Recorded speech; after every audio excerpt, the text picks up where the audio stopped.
Bismillahirrahmanirrahim. Assalamualaikum warahmatullahi wabarakatuh. Salam sejahtera bagi kita semua. Om Swastiastu, Namo Buddhaya, salam kebajikan.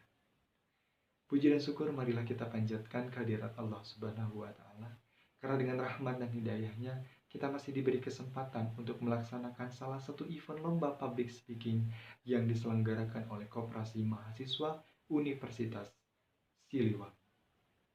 Salawat serta salam kita limpah curahkan kepada junjungan kita, yaitu Nabi besar Muhammad SAW, kepada keluarganya, sahabatnya, tabiin-tabiinnya, dan sampai kita selaku umatnya.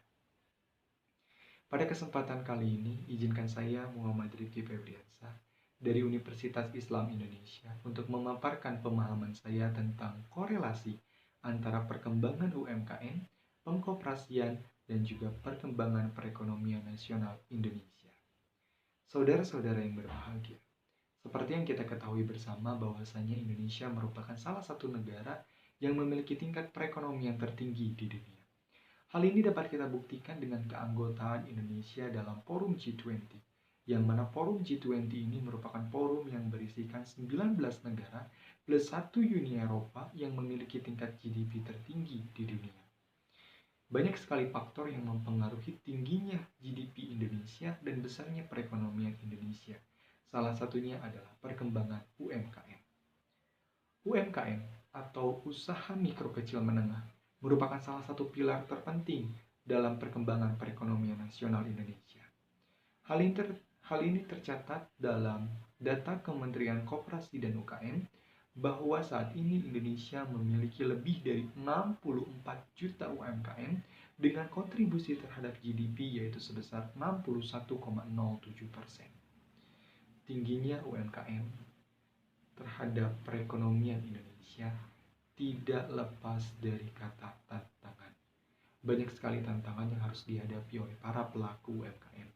Salah satunya adalah ketersediaan modal yang terbatas. Karena perlu kita sadari bahwa pandemi COVID-19 ini membuat segala terbatas, termasuk ketersediaan modal. Maka dari itu pemerintah mengeluarkan beberapa kebijakan yang dianggap sebagai sebuah solusi untuk mengatasi permasalahan tersebut. Salah satu solusinya adalah pemerintah mengeluarkan bantuan kepada para pelaku UMKM agar mereka bisa mengembangkan usahanya. Tetapi masih saja terdapat beberapa hambatan dalam penyaluran bantuan dari pemerintah kepada para pelaku UMKM. Di antaranya adalah kurangnya sosialisasi bantuan tersebut sehingga banyak para pelaku UMKM yang tidak mengetahui mengenai bantuan itu. Dan hambatan yang ditemukan adalah kurang meratanya bantuan pemerintah yang diberikan kepada para pelaku UMKM karena seleksi administrasi yang cukup rumit.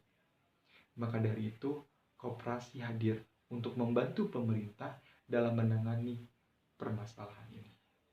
Koperasi bisa meminjamkan pinjaman modal kepada para pelaku UMKM agar mereka bisa mengembangkan usaha mereka secara maksimal. Namun, hubungan antara para pelaku UMKM dengan koperasi masih saja tetap ditemukan beberapa hambatan.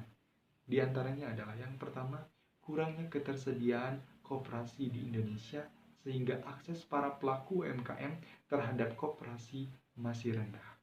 Yang kedua, adanya keharusan para pelaku UMKM untuk menjadi anggota koperasi dan adanya kewajiban mereka untuk membayar simpanan wajib dan juga simpanan pokok sehingga mereka menganggap ini sebagai sebuah beban.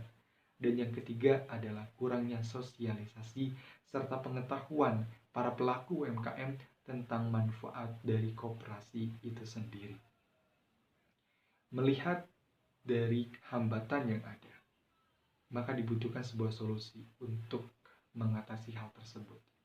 Solusi yang paling efektif dilakukan adalah dengan kolaborasi antara koperasi dan juga pemerintah untuk mensosialisasikan secara maksimal manfaat dari koperasi itu sendiri.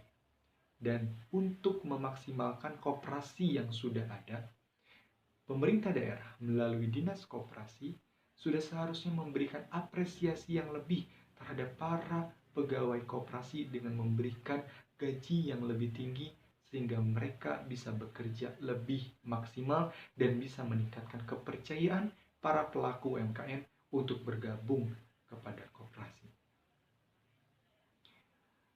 Kolaborasi antara UMKM, koperasi, dan juga pemerintah secara maksimal ini akan berdampak kepada perekonomian Indonesia yang semakin meningkat. Jika perekonomian Indonesia semakin meningkat, maka kepercayaan negara-negara luar dan juga perusahaan-perusahaan asing untuk menyimpan investasi di Indonesia akan semakin tinggi. Dan hal ini bisa dijadikan sebagai sebuah peluang oleh pemerintah Indonesia sebagai lowongan pekerjaan baru untuk masyarakat Indonesia. Sehingga masyarakat Indonesia akan mendapatkan pekerjaan dan mereka akan mampu untuk memenuhi kebutuhannya masing-masing. Dan ini sesuai dengan implementasi dari pasal 27 ayat 1 Undang-Undang Dasar 1945 tentang penghidupan yang layak dan pekerjaan yang layak.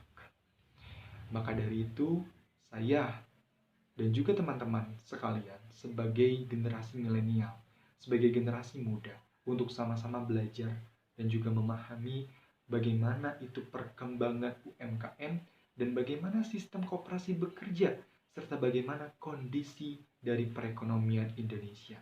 Sehingga nantinya kita bisa mengkolaborasikan ketiga hal ini secara maksimal untuk menghasilkan inovasi-inovasi baru demi kemajuan bangsa Indonesia. Minimal kita bisa mempertahankan posisi Indonesia dalam forum G20 dengan pendapatan GDP tertinggi di dunia. Dapat kita simpulkan bahwa terdapat korelasi antara UMKM, koperasi, dan perkembangan perekonomian nasional. Dan itu sangat berdampak kepada kita sebagai masyarakat. Mungkin dicukupkan sekian pemaparan dari saya. Semoga bermanfaat bagi teman-teman semua, dan mohon maaf apabila terdapat kesalahan, karena kesempurnaan hanyalah milik Allah Subhanahu wa Ta'ala. Saya Muhammad Rifki Febriansyah dari Universitas Islam Indonesia pamit undur diri. Wassalamualaikum warahmatullahi wabarakatuh. Salam.